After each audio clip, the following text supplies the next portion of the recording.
আসসালামু আলাইকুম। Welcome back another learning video.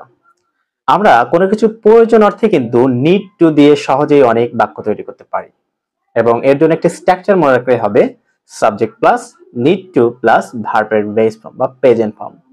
For example, I need to learn English, আমার ইংরেজি শেখা প্রয়োজন। আই নিড টু গো দেয়ার, আমার সেখানে যাওয়া প্রয়োজন।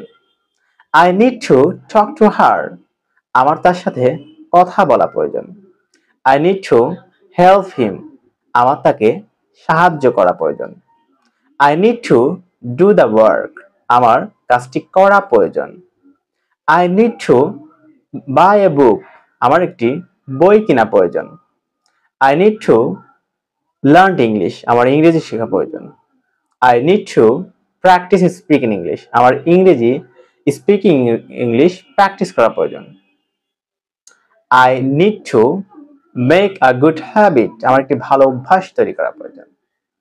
I need to read